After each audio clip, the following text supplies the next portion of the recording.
The U.S. Army Corps of Engineers and its contractors commemorated the last day of Operation Blue Roof construction today, marking the end of the program that provided temporary roofing protection to Florida homes damaged by Hurricane Ian.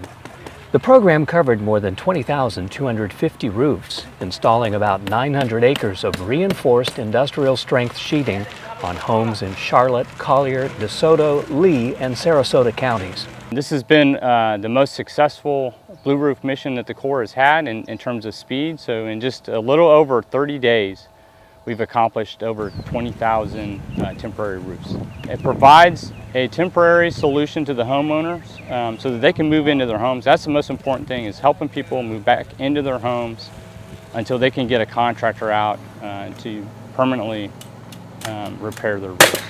Operation Blue Roof, managed by USACE for FEMA, is a no-cost, free service for homeowners. While today marks the last of Blue Roof installations, the U.S. Army Corps of Engineers Jacksonville District will continue to support impacted communities well after hurricane recovery missions are done. For the U.S. Army Corps of Engineers, I'm Jay Field, Port Charlotte, Florida.